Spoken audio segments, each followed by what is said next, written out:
everyone, welcome back. This is Sweetly and I wanted to make a video going over E0 Danhen IL's best supports, builds, and optimal rotations.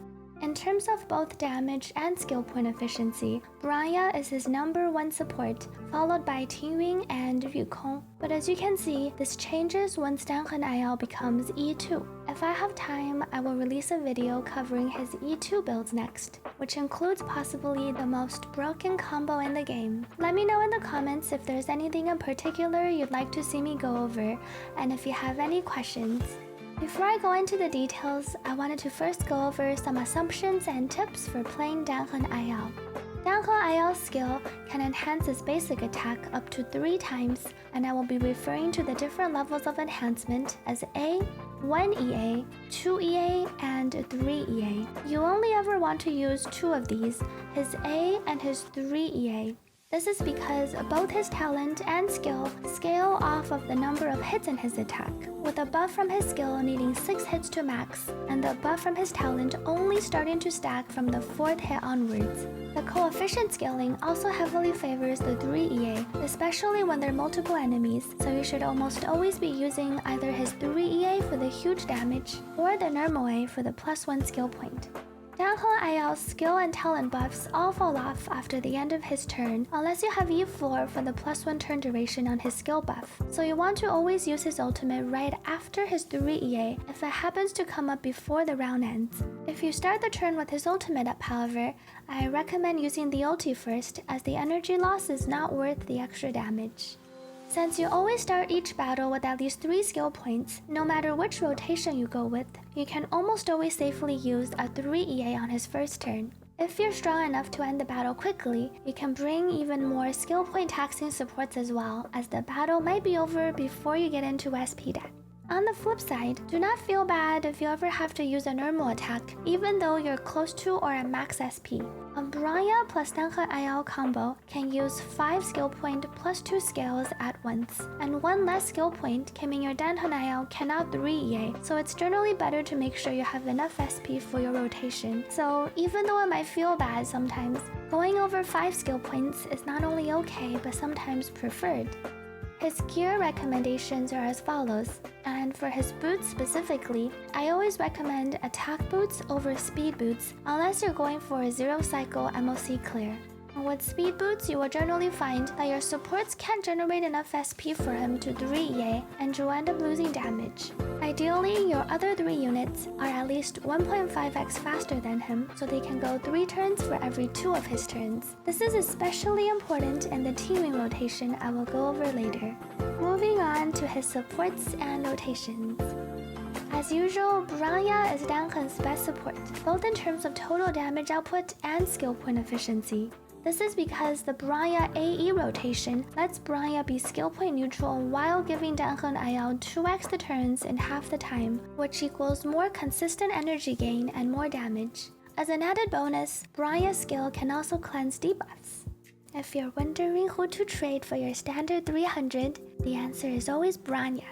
In the optimal Bronya AE rotation, Danhen IL alternates between Lunae and 3 EA. Speed-wise, just like with Blade, you want Bronya to be as fast as possible while not exceeding 1.7x of IL speed, so she can take her second turn right after his first turn. Note that E2 Bronya does not change this rotation.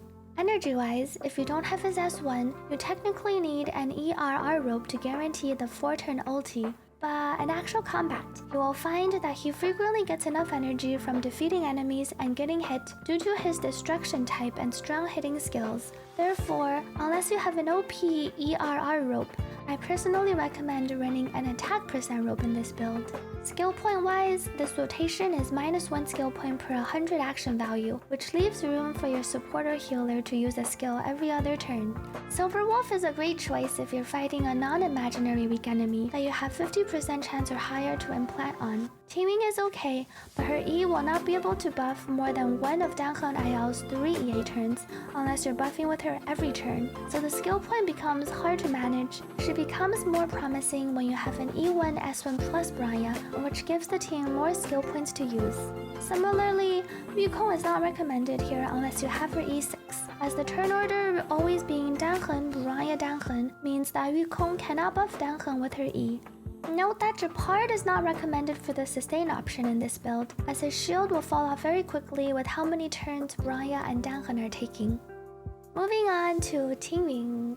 Tingyun is a good option for E0 Danhen IL, but loses out to Yukong once he is E2. The optimal rotation is Tingyun EAA and Danhen IL 3EA every turn. This build has more strict requirements for Tingyun's speed and ERR, but the idea is that she builds enough speed and energy regen so she can go 3 times and ulti before Danhen IL goes 2 times, giving him a strong 2-turn ulti rotation with 100% uptime on Tingyun's 2-turn ulti buff. The first important part of this build is her speed. For Tingyun to go 3 times before Danhen IL goes twice, here are some sample speeds you can target. Tingyun's E1 will buff his speed, so depending on your Eidolon and set bonuses, you will have slightly higher or lower targets. In general, you want to try to get Tingyun to at least 150 and aim for 160 plus. The second important part of her rotation is her energy regen. Ideally, you want S5 cogs or S5 memories with Tingyun on an ERR rope and Von Whack, so she can EAA plus ulti every 3 turns. If you're not able to meet the speed or the energy regen requirements, you can still play Tingyun with Danhen, but note that he will sometimes need 3 turns to ulti and won't have 100% uptime on Tingyun buffs. The Tingyun rotation skill point situation is not as good as Bronya's, so you're mostly looking at normal attack supports for your last unit, like Pella, Clara, or E6 Yukong. E6 Asta can also work well against fire weak enemies. Moving on to Yukong. Despite being on the same banner and being a decent imaginary support, I think Yukong is the weakest among the 3 for E0 Danhen. The reason being, Yukong is very skill point heavy if you want to buff Danhen every turn. She also needs to be speed tuned, and even then, it's common for various buffs and debuffs to mess up the turn order. Also, given that she cannot action forward Danhen IL or give him extra energy, the damage will be lower over the same time frame compared to Bronya or Tingyun. On the bright side, Yukong can bring Planetary Rendezvous for her light cone, and at S5, combined with her A2 trace, she can give Danhen IL a 36% damage bonus just for existing. This E6 Yukong rotation involves her alternating between E and A, with Danhen IL always on 3 EA. If you don't have her E6, you can replace one of Yukong's E's with another normal attack on the turns where you're short on skill points.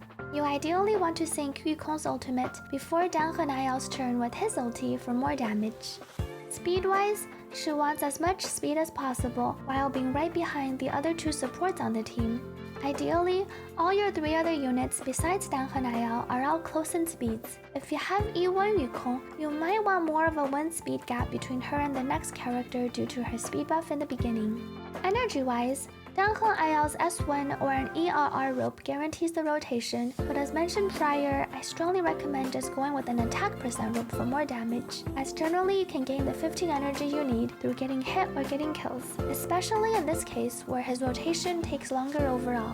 This Yukong rotation is very skill point negative, so you also don't really want to bring anyone other than normal attacking supports like Clara, Pella, or E6 Asta versus fire weak enemies. With Silverwolf, this does become a dual imaginary quantum team, so if you need the weakness implant, you can bring in Silverwolf. You should always prioritize spamming 3 EA on Danhen IL, and whenever you need extra skill points, you can skip a Yukong E. In summary, while some of the rotations I went over have seemingly strict requirements, you can view them as more of a guiding concept. In reality, there will be a lot of situations where you can safely deviate from the rotation, and even if you can't meet some of the requirements now, you can focus on the overall ideas and aim to eventually get there as you get more resources.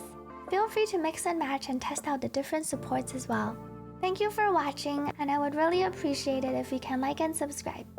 Let me know in the comments if you have any questions, and have fun with your Mega Danhen!